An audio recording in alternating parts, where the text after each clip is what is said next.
Olá, nossa conversa hoje aqui no programa Gente em Destaque da TV Câmara Jacareí é com o escritor Daniel Pedrosa. Muito obrigado pela sua presença, por aceitar o nosso convite. Obrigado a você pelo convite aí, Rodrigo. Prazer estar aqui com vocês, falar um pouquinho de literatura. Vamos começar um pouquinho falando da sua infância, né? Você é nascido em São Paulo, capital, né? Sim, sou nascido lá na cidade de São Paulo e vivi lá até aproximadamente os 20 anos. E o que você lembra dessa sua infância lá? Que bairro você nasceu? Conta um pouquinho pra gente. Rapaz, eu nasci na Zona Leste de São Paulo, ali no bairro próximo a Aricanduva, ali na área de São Mateus. Era um bairro bem assim, popular na época, né? Um bairro de classe média baixa ali. Uhum. E ali eu frequentei escola, ali eu fiquei até a idade adulta. Dali eu aprendi muitas coisas ali, né? Viver ali no meio da criançada. É uma infância legal. Seus pais são de São Paulo também? Meu pai é de Minas Gerais e minha mãe ela é de São Paulo.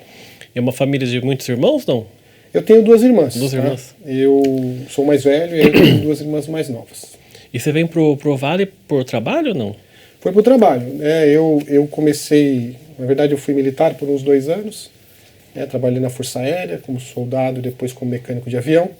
Aí depois eu trabalhei numa siderúrgica por um tempo, aí eu fui convidado para vir trabalhar na Embraer. Aí eu vim para a Embraer em 2000, e fiquei lá de 2000 até 2022, foram 22 anos que trabalhei na Embraer. E essa sua convivência com a literatura começa desde cedo? Na verdade, a minha convivência com a escrita é desde cedo. Eu comecei a escrever música quando eu tinha uns 13 anos. Eu começava na época do Legião Urbana, né, essas coisas. Aí eu comecei a escrever aqueles pop rock, eu escrevi algumas músicas. Cheguei até a fazer uma banda, aí comecei a tocar com essa banda, gravei umas 2 ou 3 músicas em estúdio. E aí, quando cheguei assim na idade adulta, né, acabamos perdendo meu pai, eu era muito jovem, 17 anos. Aí eu tive que começar a trabalhar e fazer assim, ficar mais ativo e acabei abandonando esse lado. Aí eu voltei para a escrita quando eu já tinha aí uns 21 anos mais ou menos, que aí eu voltei de novo a escrever e aí passei para o livro, né? Saí um pouco da música, que acho que era aquele período da minha vida, e fui para o livro. Esse período de composição, de adolescência, que é uma coisa até normal para quem é adolescente e tal, nada ainda influenciado com livros. A questão de música mesmo, Legião Urbana que você falou, sim. Nada disso. Não, era só música mesmo. Eu tocava violão, né? Então, estava tocando violão em igreja, né? E acabava muito tocando com as festas, tocava Legião Urbana, aquele negócio da década de 90, 80, 90, que no final das festas sempre tinha alguém tocando violão. Então eu tocava essas músicas, Ira, Legião Urbana, né? Principalmente. E depois que eu meio que me identifiquei com algumas músicas, né, com o jeito deles de tocar, e acabou deu escrevendo algumas músicas, né, a galera até cantava comigo nessas coisas. E aí com 21 anos você começa a escrever aí mais a sério, digamos assim?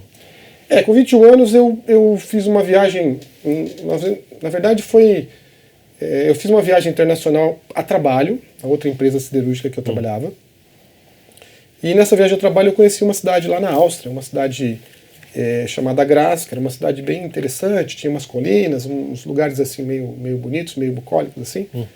Me lembrou assim uma história de Agatha Christie, essas coisas assim, sabe?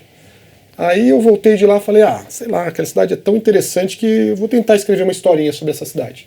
E aí que despertou esse desejo por escrever. Mas foi mais incentivado, acredito eu, pela viagem, pelo cenário, de estar primeira vez no exterior. Eu nunca era muito jovem, nunca tinha tido a oportunidade de viajar para tão longe, né? Então isso aí acho que despertou esse desejo de escrever sobre isso, né? Falar um pouco sobre essa experiência. Mas o livro ainda você já lia, costumava... Eu já lia. Já era leitor, eu já? Lia. Eu acho que assim, eu quando era jovem, quando era criança, eu lia o que a escola mandava. Aí quando eu virei assim, adolescente, eu comecei a ler muito Paulo Coelho. Naquela época também era o que também as pessoas liam, sabe? A moda. Na década de 91, 92, estavam muito em alta ali os livros de Paulo Coelho, né? Então eu comecei a ler muito. Eu li vários livros de Paulo Coelho, já emendei outros livros, e ali eu comecei a ler assim uma quantidade muito maior. Talvez assim, por ter descoberto alguns livros um pouco diferentes daqueles livros escolares. E aí fiquei muito tempo ali lendo, daí eu entrei na faculdade, pausei de ler, Aí depois eu tive interesse por escrever.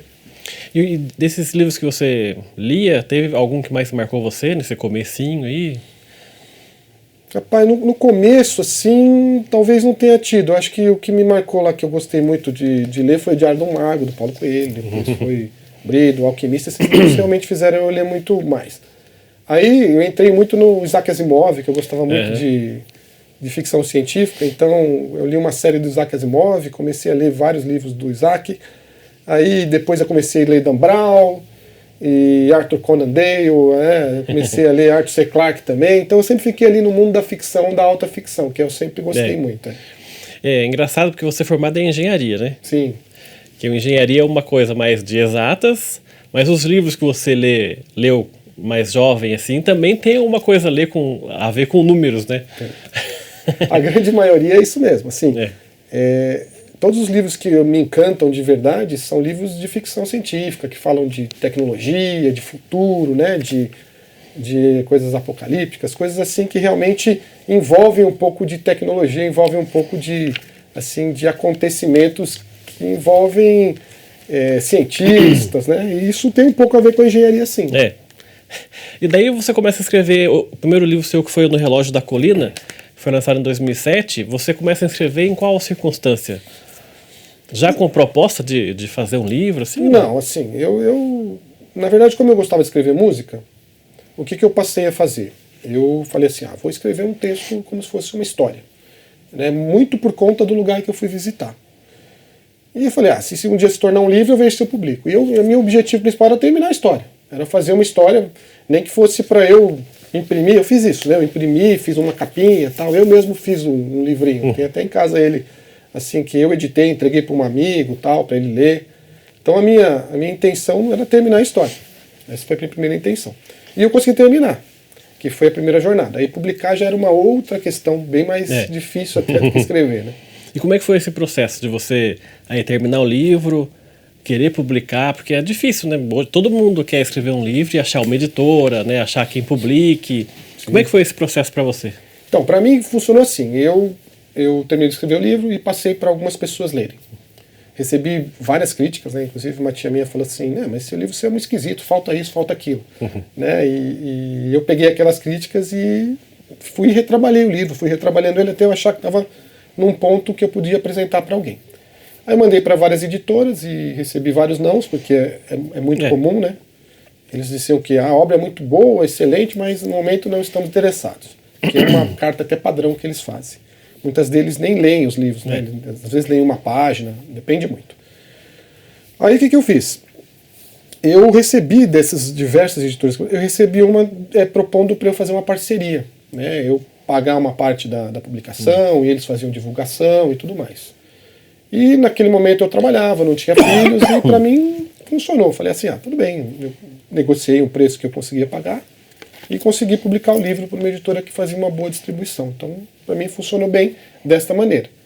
Porque se eu fosse aguardar assim, fazer de graça, ou coisa assim, seria, eu acho que bem mais difícil naquela época. Esse sistema que a gente está falando é no Relógio da Colina. Isso. Foi lançado em 2007, né? Isso. A história, mais ou menos, você poderia falar pra gente um resuminho? A história é a história de um engenheiro. Os primeiros livros de autor sempre falam histórias que são muito mais próximas deles. Né? Alter ego. Muito. É a história do engenheiro. Esse engenheiro ele participa de uma apresentação de um projeto muito importante, um projeto muito inovador, e ele está se preparando para fazer essa apresentação na Matriz, que ficava na Alemanha, lá na Áustria, e aí o que acontece é que o chefe dele acaba morrendo, ele sofre um acidente e morre, entrega o CD e fala para ele que agora a responsabilidade é dele poder fazer a apresentação desse projeto. Aí ele vai para essa viagem, faz a apresentação do projeto, só que aí ele sofre um atentado no meio do caminho, né? E aí a história se desenrola dele tentando, né, se recuperar para ver, desmascarar quem que estava por trás de ter essa tentativa de assassinato dele e do assassinato do chefe dele lá, que não deixou ele ir para lá. Quando você bola uma história desse tipo, que tem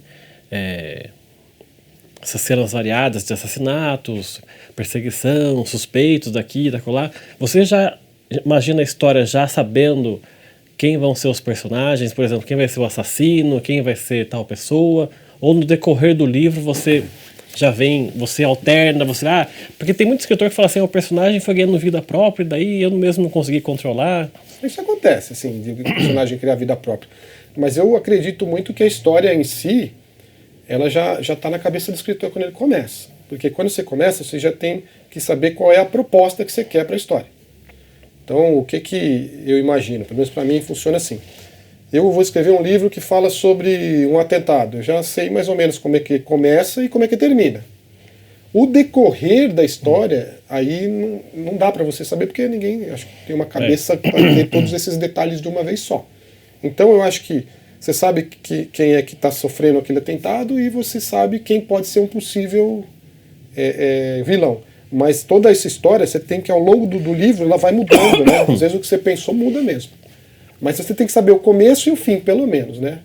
E uma coisa que eu sempre digo para os autores novos é o seguinte, tem que saber que mensagem que você quer passar. Porque um livro, uma aventura de um livro, né? Você vê uma história, uma boa história, ela tem uma mensagem sempre. Você vê aquele livro assim que acaba, né? Da Colleen Hoover, que fez um sucesso estrondoso. A mensagem que ele tem é sobre a violência doméstica. Então, o livro inteiro ele é construído com uma série de personagens e cenas, mas tem uma mensagem por trás dele, entendeu? Então, cada um dos meus livros, eles trazem algum tipo de mensagem que norteia como é que eu estou escrevendo eles. Então, isso ajuda muito. No Relógio da Colina, por exemplo, era um jovem que queria ter sucesso e aí isso vai norteando, ele descobrindo as coisas, não sabe, aí tem que pedir ajuda, então é todo, né, essa questão do deslumbre, dele estar maravilhado e não enxergar certas tramas, entendeu? E aí você faz essa parceria com a editora que você falou, né, de fazer essa, como se fosse metade, assim, e a hora que você viu o seu livro impresso, físico ali, qual foi essa sensação de ter... O primeiro livro é uma emoção muito grande, né? Nossa, felicidade é algo que não tem preço para um autor. Eu acho que quando você vê ali a obra na mão, que você pega, que você sente ali, você fala, poxa, consegui, né? Mas aquilo é um começo, porque às vezes ela só não sai, ela nem sai da tua mão, né? Não chega em lugar nenhum. Então acho que esse é o grande desafio do autor. Depois que você escreveu, você tem o desafio de publicar, e depois de publicar você tem o desafio de fazer chegar na mão das pessoas. E daí, além de fazer chegar na mão, daí passado um tempo você tem que fazer um outro livro, né? Isso é uma recomendação. O ideal é que você lance pelo menos um livro por ano para as pessoas poderem estar sempre lembrando de você. Porque o autor também, ele fica muito tempo sem publicar, ele fica esquecido. É uma coisa muito comum. No estágio que eu estou hoje, eu recebo muita cobrança. Assim, cobrança semanal de leitores querendo segunda edição de livro, ou uma história nova. Mas no começo é muito raro, assim, alguém te pedir livro. Tá certo, vamos fazer o nosso primeiro intervalo aqui no nosso programa. O Gente em Destaque volta daqui a pouco, até já.